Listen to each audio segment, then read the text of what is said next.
mjukuu wangu huyo, mimi ananiuma tumbo wa ndugu zanguni. Mwanangu amembeba mzima mzima. Mtoto wa kike mwenye umri wa miaka 13, mkazi wa eneo la Isakalilo, mtaa wa Njia Panda, manispaa ya Iringa, amekutwa mfariki dunia katika shamba la mahindi lililopo jirani na nyumbani kwao, huku ikidaiwa kuwa alifanywa ukatili wa kingono kabla ya kifo chake. Mtoto huyo ambaye alikuwa mwanafunzi darasa la 7 katika shule ya msingi Azizi, kifo chake kimesababisha simanzi na taharuki kwa familia pamoja na wakazi wa eneo hilo. Kwa mujibu wa ndugu wa marehemu Benjamin Kikola, ambaye pia alikuwa akiishi na mtoto huyo, amesema kuwa mtoto huyo alionekana mara ya mwisho siku ya Jumamosi majira ya saa 6 mchana baada ya kurejea nyumbani akitokea shule, ambapo baadaye alitumwa dukani kwenda kununua kiberiti, lakini kurejea tena nyumbani alilosababisha familia kuanza kumtafuta hadi mwili wake ulipatikana siku iliyofuata katika shamba hilo la mahindi. Mimi naitwa Benjamin Kikola, ni mtoto wa shemeji yangu na nimeanza kuishi naye akiwa mdogo zaidi, yuko darasa la 7.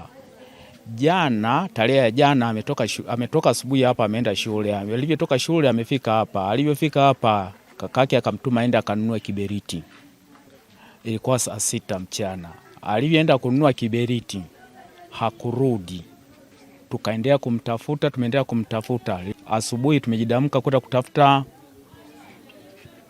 kwenye mapagali huko chini. Baada ya hapo tulivyorudi hapa tunakaa tunajadiliana, tunamkuta yuko nyumba ya pili walipokuja wakamweka. Majibu ya daktari ndio alivyo, baada ya kumfanyia uchunguzi ndio amegundua kwamba shingo kavunjwa na ana makovu kwenye paja na shingoni na sehemu ya kwenye mbavu. Nao majirani wameelezea jitihada za kumtafuta mtoto huyo zilivyoendelea hadi majira ya asubuhi, ambapo mwili wake ulipatikana katika shamba hilo la mahindi lililopo jirani na nyumbani kwao. Huyu mzee Kikula ambaye amepata tukio hapa ni jirani yangu. Tulipata taarifa jana majira ya saa 9 hivi kwamba mtoto hapatikani. Kimsingi tulishirikiana kama majirani, tulitafuta huku na kule tukashindwa. Mwisho wa siku jioni tulienda kituoni kuripoti. Tuliripoti, tunashukuru polisi walionyesha ushirikiano mkubwa. Asubuhi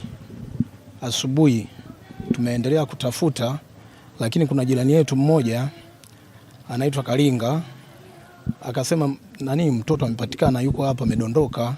Umeona? Amedondoka, lakini kwenda kuangalia ni maiti. Baada ya hapo askari wamefika wakaanza kuchunguza ule mwili. Kweli tumekuta kama ule mkono umevunjika kwa sababu ulikuwa unalegea. Ile nguo ambayo alikuwa ameivaa sio kwamba ilikuwa imechafuka, ilikuwa ni safi. Kiasi kwamba huyo mtu ambaye amemfanyia ina maana amemvalisha hiyo nguo. Maisha Modestus ni mwenyekiti wa mtaa wa Njia Panda, amesema tukio hilo la kusikitisha na limeshtua jamii ya eneo hilo, na ameeleza kuwa tayari taarifa zimetolewa kwa vyombo vya dola ili uchunguzi wa kina ufanyike na usiku wachukuliwe hatua za kisheria.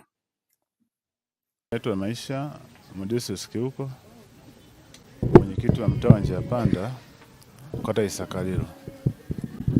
Nilipigiwa simu jana muda wa saa 1 jioni nikiwa safarini kwamba kuna binti wa darasa la 7 anayesoma shule ya msingi Zizi kwamba amepotea mnamo saa 6 mchana. Basi kwa sababu nilikuwa safarini nikawaruhusu wajumbe wangu watoe ushirikiano wa kuweza kushirikiana na wananchi wengine kutafuta yule binti. Amerudishwa mtoto yule akiwa amefariki. Niseme kwa ujumla kwamba wananchi wangu kwa tukio hili tulio